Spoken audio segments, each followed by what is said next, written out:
que le propone Úrsula. Úrsula le ofrece ser humana para que ella consiga el amor que desea a cambio de algo muy particular, y es su voz. Entonces, dependiendo de la contralectura que se quiera hacer, pues Úrsula puede ser la ley, que la reconoce como persona a cambio de su silencio y su obediencia, pero también puede ser la medicina, que le da el cuerpo que quiere a cambio de no poder hablar sobre quién era antes.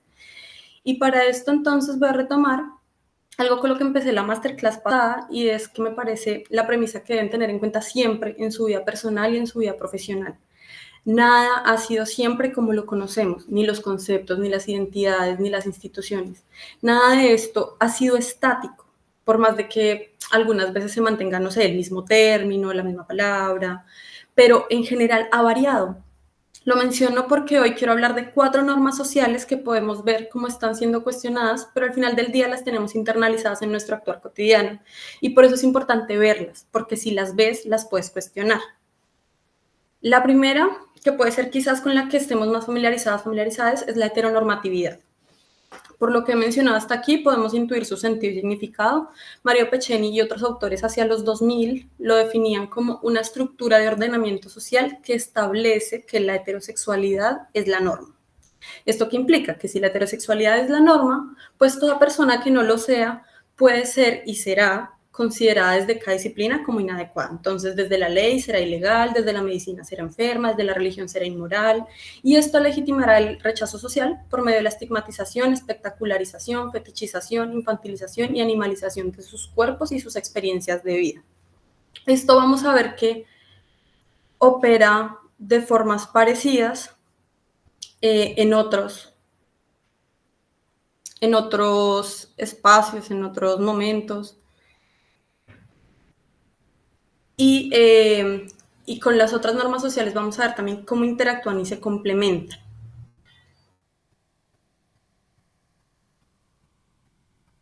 Para saber si alguien es heterosexual o no, o bien me lo tienen que decir, o bien tengo que descubrir en fragancia a esas personas en medio de una situación sexual o afectiva.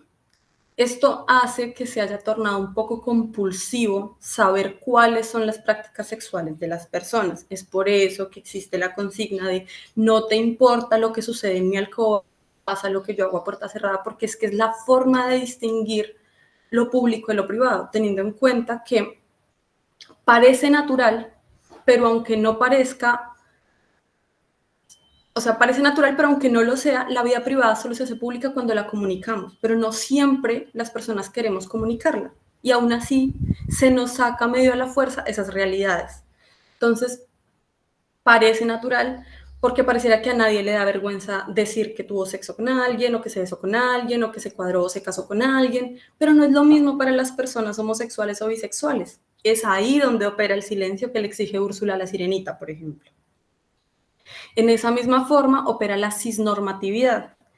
Este concepto pues va en la distinción de experiencias de vida, de identidades sexuales, en donde se diferencia las personas cisexuales de las personas transexuales. La cisnormatividad es un concepto propuesto por Carl Bugis y luego por Diana Defus, que como ya vimos, pues es la estructura de ordenamiento social que establece la cisexualidad como norma.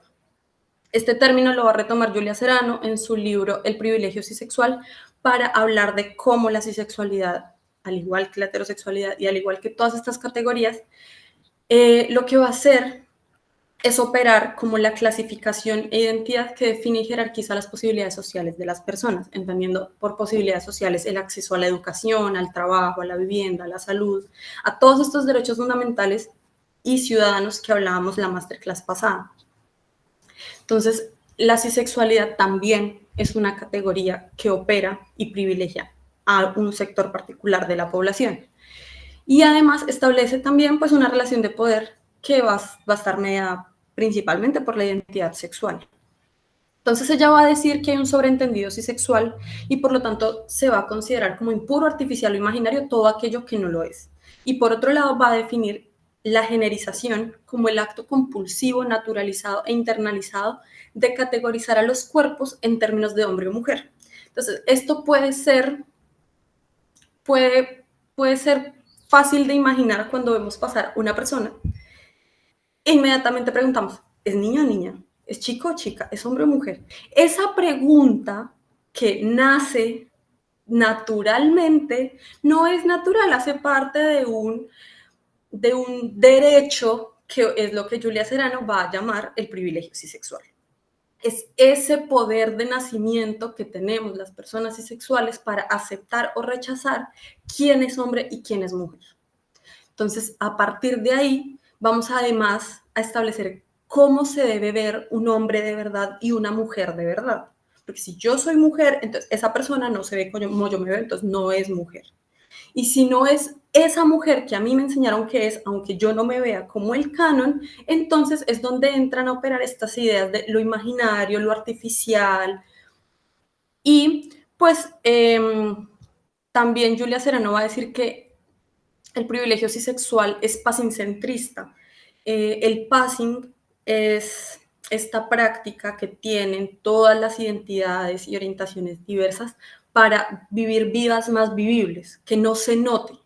Entonces, durante mucho tiempo, pues las personas homosexuales buscaban que no se note. Entonces, que un hombre se casara con una mujer y tuviera hijos y tuviera sus cuentos aparte, era una forma de passing, pero también las mujeres encontraron formas y estrategias sociales de vivir sus amores lésbicos desde el passing. Las personas transexuales pues buscan operarse, maquillarse, vestirse, hablar y tratar de verse lo más normal posible, o sea, lo más adaptado a la norma posible para que no se note. Porque si se nota, me estigmatizan, me señalan, me segregan, me aíslan. Entonces el passing ha sido una estructura que ha operado toda la vida y que simplemente va mutando en función de la forma en la que muta la norma. Entonces Julia Serano lo que va a decir es que el privilegio cisexual se centra en el hecho de que las personas cisexuales no tenemos que hacer passing, no tenemos que fingir y actuar de vernos normales o naturales porque pues somos lo que somos y si se le exige a las personas de trayectorias de vida transexuales que se adapten, no se les acepta como son, se les exige que se adapten. Entonces ahí entra pues el tema del privilegio. Y esta sería otra forma de la exigencia de Úrsula la Sirenita.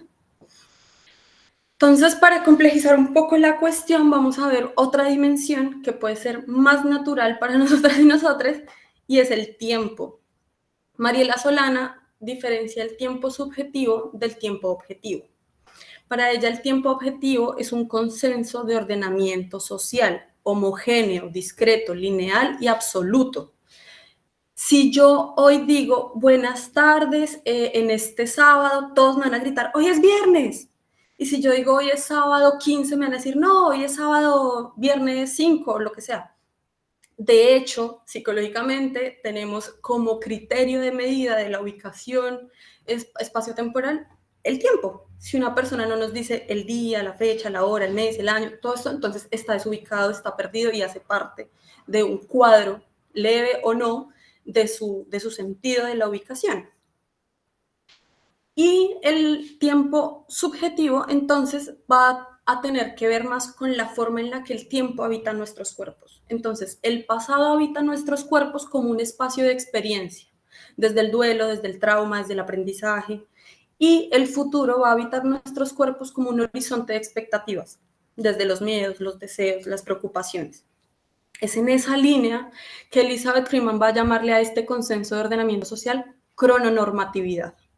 La va a definir como la técnica institucional de manipulación social y política del tiempo. ¿Para qué? Para generar unas rutinas y con esto estandarizar las trayectorias de vida. Entonces, el tiempo es una cuestión completamente etérea. Nadie la ve. No es como los cuerpos, que yo puedo decir, este es un cuerpo así y un cuerpo así. Esta persona estudia o hace, o... No, no es algo que yo pueda definir. El tiempo está. Y aunque nos parezca ahí sí natural, porque vemos que el día dura lo que dura y que la semana se organiza como se organiza, eso no siempre fue así. Entonces, lo que va a suceder es que esto exhibe un modo construido, impuesto, privilegiado, de un relato hegemónico que pareciera plantear un sentido único de vivir. Y aunque es un sentido único diferencial.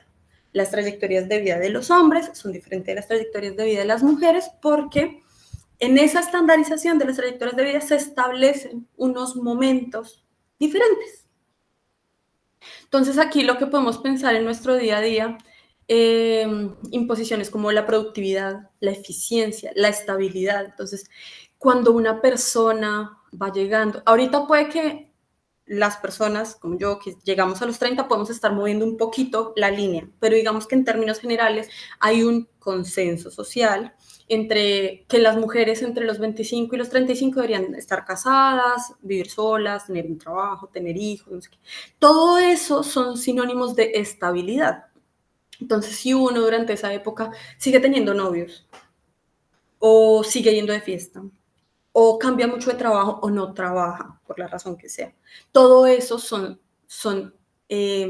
no sé, factores, variables que hablan de una persona inestable. ¿Inestable para quién? Inestable para el sistema, porque está siendo improductiva, está siendo ineficiente, está siendo inútil. Y esos son criterios que nosotros tenemos en consultorio para definir las trayectorias de vida de una persona. Cuando un chiquito está en el colegio y repite, y uno ve que esos años pasan, pero eso no importa. El criterio es que es un niño problema, que es un niño que no aprende, que es un niño con deficiencias del aprendizaje, deficiencias en la interacción, deficiencias y deficiencias y deficiencias. El problema es que el tiempo le está pasando y a nadie le importa. Es una persona con deficiencias. Entonces, la forma en la que el tiempo nos habita y nosotros convivimos con ese sistema va a determinar también nuestras posibilidades de vida. Va a determinar en qué momento, ni siquiera en qué momento, sino quiénes van a permitirnos el acceso a un trabajo. Porque cuando revisamos una hoja de vida también miramos eso. Ay, pero esta persona se demoró 10 años en graduarse. Ay, entre que se graduó del colegio y se graduó de la universidad pasaron no sé cuántos años. Y cuando se graduó de la universidad y no hizo nada más. Y entonces resulta que no es que no hizo nada más, lo que pasa es que para el puesto que se está postulando, pues las otras experiencias laborales de pronto no le suman, pero no es que haya pasado 10 años en estado vegetativo, es que hizo otras cosas. El tiempo existe, pero lo vemos de manera oportunista y utilitarista. Cuando yo le digo es que en ese tiempo no hizo nada, es que no está haciendo, es que en la mañana no hizo nada, es que el fin de semana no hice nada, esa noción de el nada está en función de la productividad y la eficiencia. Normalmente laboral y económica, claramente. Entonces, ¿qué va a pasar? Pues si bien los días y los meses siempre se han llamado igual, eso podemos decir que es una cuestión histórica, la jornada laboral que conocemos de lunes a viernes, de 8 a 5, solo se estableció a partir de la revolución industrial. O sea, que no lleva toda la vida. Si al caso ya era como siglo y un pedacito. Y la idea de descanso definida en el fin de semana, o sea, esa noción de entre semana y fin de semana, viene después de la adquisición de derechos laborales. Entonces, podemos ver, por ejemplo, cómo al sistema lo desestructura, por ejemplo, la idea del trabajo remoto o el freelance o todas estas cuestiones, en donde las personas ya no tienen jornadas estáticas, en donde los días de descanso pueden ser más, o las horas de descanso pueden ser más, los espacios de ocio pueden ser más.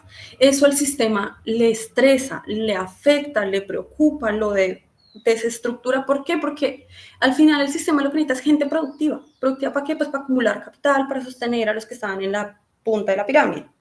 Entonces, si se dan cuenta, todo funciona de la misma manera. ¿Son normas que surgen en momentos diferentes, a partir de situaciones diferentes? Sí, pero de alguna forma se van juntando porque les conviene. Entre más juntas estén, más fácil se organizan y entonces más gente tenemos haciendo lo que necesitamos. Entonces, hay un juicio social muy común y es la forma en la que entendemos a las personas que dicen que son más eficientes de noche. Las personas que dicen es que a mí me cuesta madrugar, pero yo de noche soy súper productiva y la gente las juzga porque no están aprovechando el día, el sol, no sé, el cantar de los pájaros. Hay una razón infinita para decirle a la gente que necesita trabajar de día.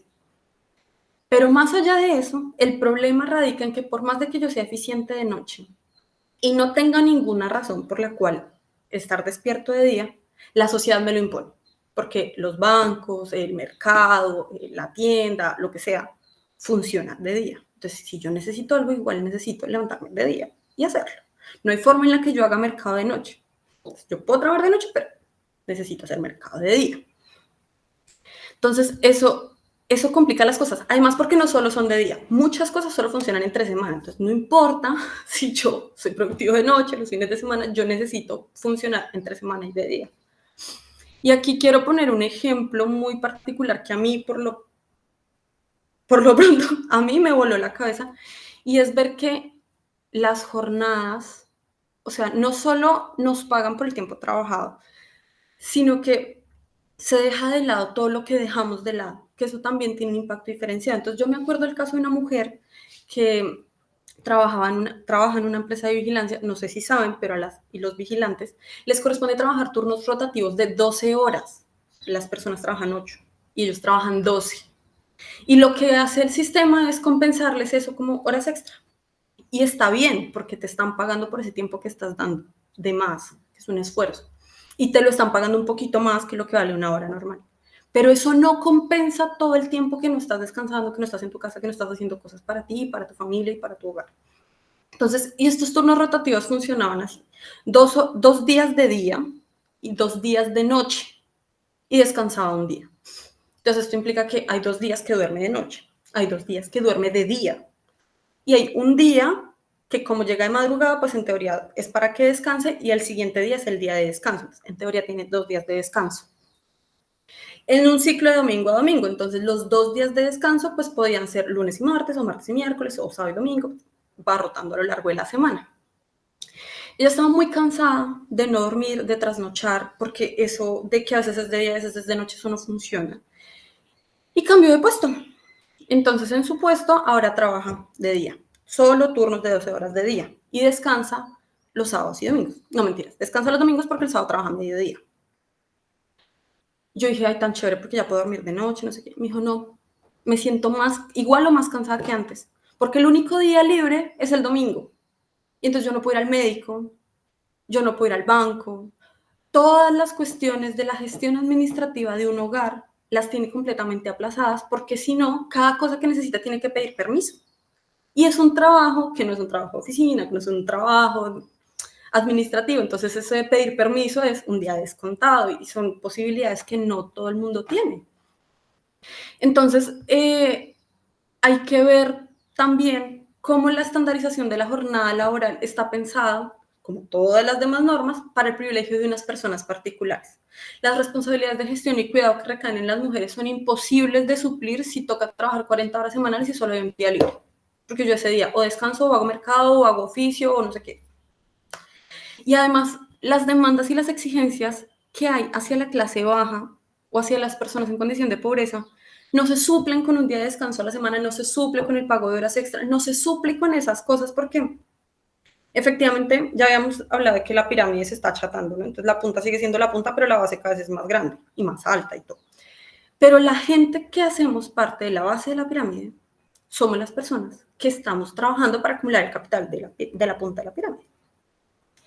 Entonces, que sean esos cuerpos los que están desgastados, agotados, espichados, como aplastados por el sistema, es natural. No, no es natural. Es parte de un sistema. Entonces, pues, esta es una abrebocas. Podríamos quedarnos aquí viendo cómo operan temas como el edadismo, que es la norma social a partir de las edades, la discriminación por edades, el adultocentrismo. Estas dos categorías pueden operar con la crononormatividad un montón, porque no hablamos de sexualidad en las vejeces. Fue un problema hablar de la sexualidad en las infancias. Y ahora hablar de cómo el sistema, a partir de la noción de bienestar, la función de otras categorías, nos exige vernos y funcionar de formas diferentes. Una cosa, y quisiera compartirlo para ir cerrando, que me pasó cuando llegué aquí a Argentina, es que me di cuenta que las personas en general no se refieren a las personas como señora o vieja, sino cuando ya es muy señora o muy viejita, o sea, personas de 70, 80. Nosotros tenemos en nuestra cultura la respuesta internalizada de sí, señora. Cada vez que yo contestaba sí, señora, me miraban como lo peor del mundo, porque le estaba diciendo que yo la reconocía vieja. Y el problema es que nosotros le decimos sí, señora, a cualquier persona.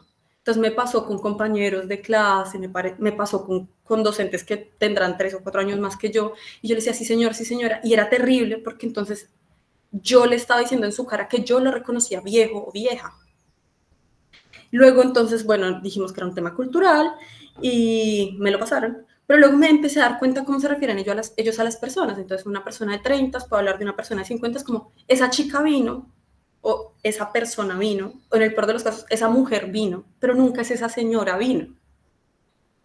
Entonces, se da uno cuenta que solo el lenguaje determina las posibilidades de las personas. Entonces uno se da cuenta que acá las mujeres se permiten dejarse su cabello en transición y luego canan tranquilamente y luego llegan a los 50, y digo yo tranquilamente porque para mí es supremamente difícil de ver porque en Colombia igual el tema de las canas, del paso de la edad está muy criticado.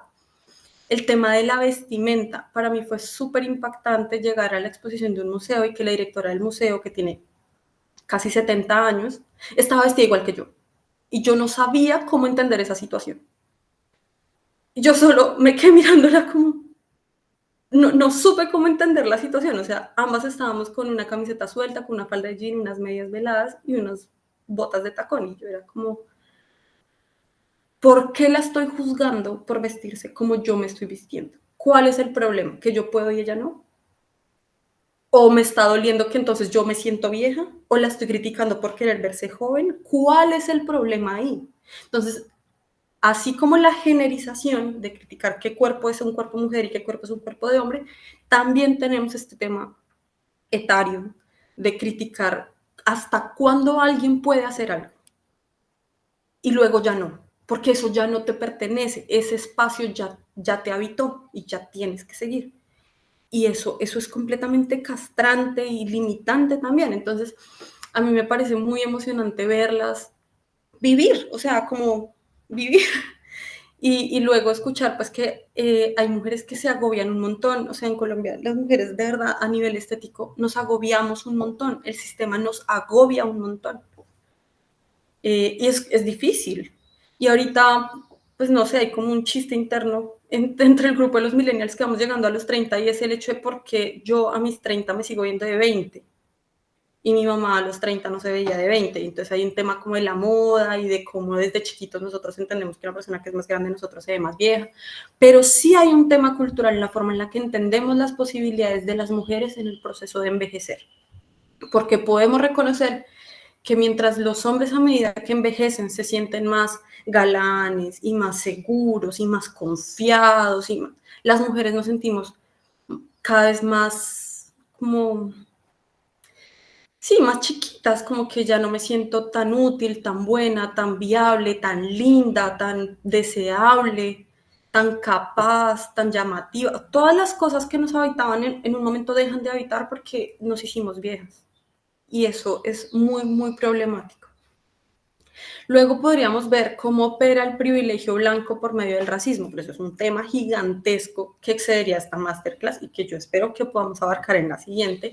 Pero así como hablamos del privilegio cisexual y así como hablamos del privilegio heterosexual, hablamos del privilegio blanco. Entonces, como les decía en la clase pasada, y que es mi único interés con toda esta serie de masterclass, es que cuestionen toda su cotidianidad, reconozcan su propia matriz de privilegios y carencias, que puede ser una cosa absolutamente incómoda, pero solo al hacerlo podemos empezar a ser más compasivos con las demás personas, porque podemos leer de una manera integral la forma diferenciada en la que el sistema que habitamos opera en la trayectoria de vida de todas las personas. Entonces, de esta forma podemos ver, visibilizar, validar, reconocer que aunque cada persona habita una realidad distinta, cuando identificamos nuestra propia matriz de privilegios y carencias, podemos reconocer la del otro. Y entonces con eso podemos entender que muchas veces no es solo por falta de ganas o por pereza o por suerte, sino porque está medio pensado para que sea así. Y es terrible que en consulta alguien llegue hecho pedazos y uno le diga, no importa lo que hagas, no vas a llegar más lejos de lo que estás, de donde estás y de lo que estás haciendo. Y eso es completamente desestructurante, obviamente no podemos decirle eso de frente, pero por lo menos si lo vemos, también podemos darle unas estrategias para que no se siga sobreexigiendo, porque se va a desgastar de más también. Entonces, pues nada, ese era mi aporte por hoy y que quedó pues pendiente de preguntas, comentarios, quejas, sugerencias y reclamos.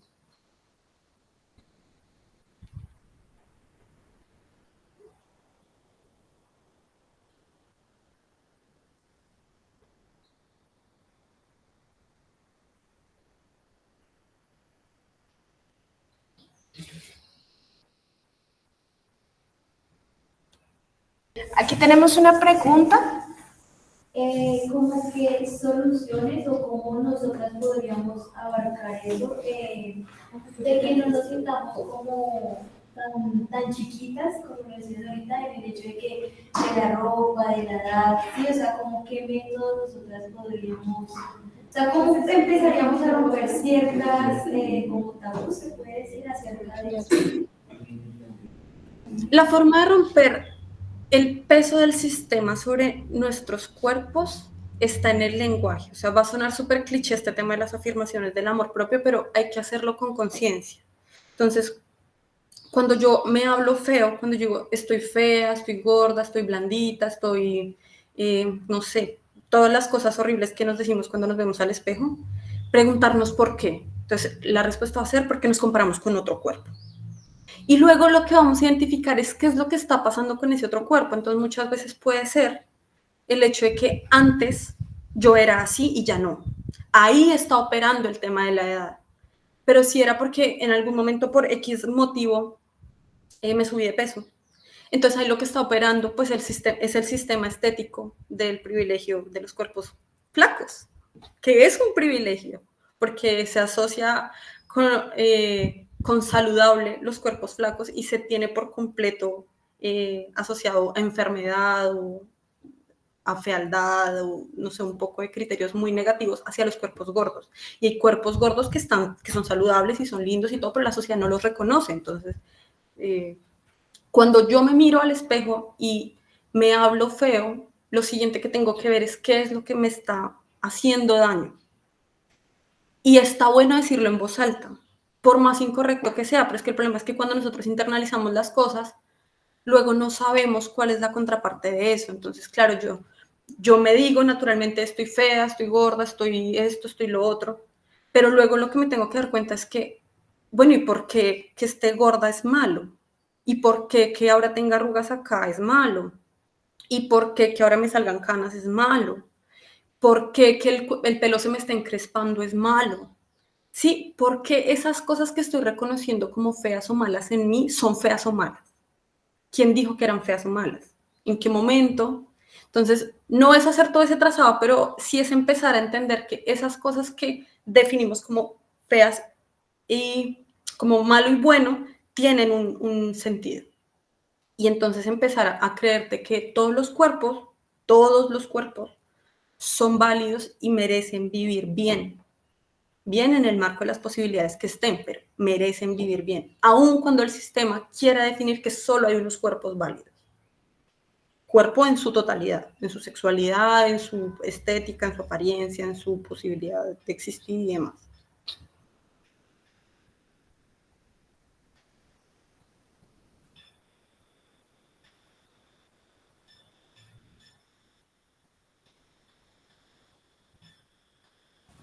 Nati, hablabas de reconocer nuestra matriz de privilegios, ¿no?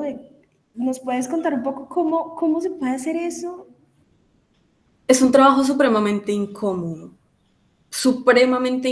porque lo que hizo el sistema y lo que ha hecho el capitalismo es crear unas categorías esenciales para dividir.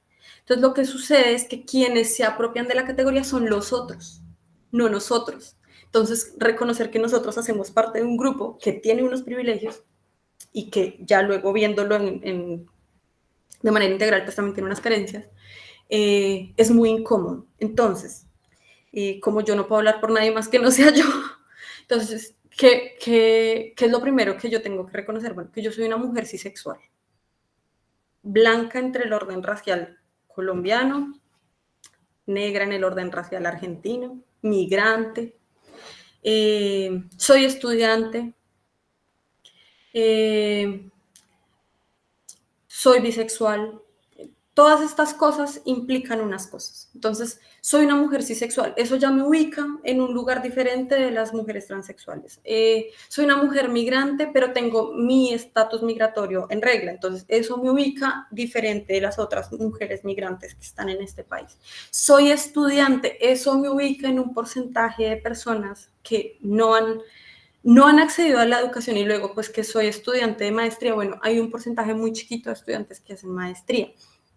Entonces, es empezar a ver que esos son mis privilegios. Ahora, ¿cuáles son mis carencias? Bueno, pues hay que ver la clase social en la que estoy, hay que ver, por ejemplo, mis posibilidades económicas. Entonces, esas carencias pueden no estar delimitadas por una categoría puntualmente, pero yo reconozco que son categorías que me ponen en un estado de carencia. Por ejemplo, yo como mujer migrante, al no tener el suficiente dinero para viajar fuera del país cuando yo quiera, de alguna forma estoy un poco enclaustrada acá y mis decisiones están supeditadas a eso. El marco económico atraviesa muchas otras decisiones. Entonces, lo que tenemos que hacer es ver cómo en el marco de nuestras posibilidades económicas, cómo vivo, cómo como, cómo me visto, a dónde voy, a dónde puedo ir, qué experiencias puedo tener. Todo eso van a ser un marco de privilegios o carencias. Hablar otro idioma es un privilegio. Poder viajar, así sea por fuera de Bogotá, es un privilegio. Ahora, viajar en avión es otro privilegio. Tomar vacaciones fuera de la casa es un privilegio. No hacerlo, pues, es una carencia. Sí, todas esas cosas son la forma en la que estructuro mi matriz de privilegios y carencias. ¿Por qué? Porque cuando llega una señora, como hablamos en la masterclass pasada, pues llega una señora que vive en un espacio rural, bueno, pues el sistema como está organizado, pues vivir en el espacio rural es una carencia. No sé, todas esas cosas son las que tenemos que identificar para darnos cuenta que hay unas cosas en las que estamos ubicando un porcentaje diferente y otras en las que hacemos parte pues de otro porcentaje de gente y que por eso pues tenemos acceso o unas facilidades o unas dificultades para la movilidad social. Nati, última pregunta, literatura que nos recomiendes de estas autoras que mencionabas. Bueno, El privilegio sexual de Julia Serano es necesario. Luego hay un autor que se llama Esteban Muñoz y hay otra persona que se llama, la pueden encontrar como Jack o Judith Halberstam, que son personas que han hablado principalmente de temporalidades queer, pero cuando uno hace una contralectura de esos textos, para no entrar necesariamente en el tema queer, ellos son las personas que han trabajado mucho en cómo este tema del tiempo opera en la limitación de las trayectorias de vida.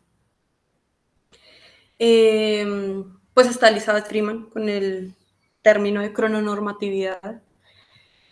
¿Quién más? Así que les cuente rápidamente. No, ellos.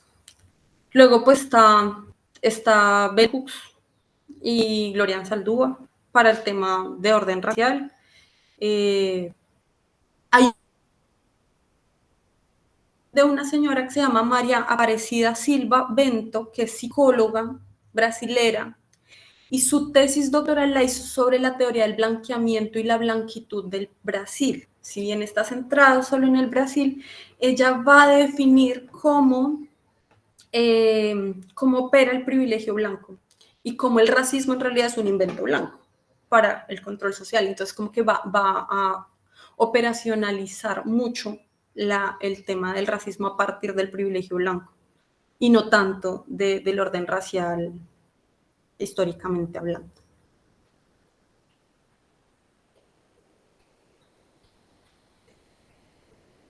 ¿Nos recuerdas el apellido de María Aparecida?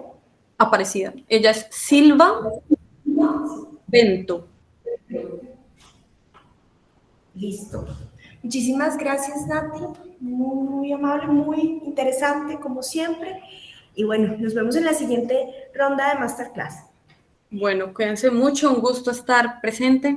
Llegará el momento de vernos las caritas. Entonces, cuídense mucho y háblense bonito. Cuestiónenlo todo siempre.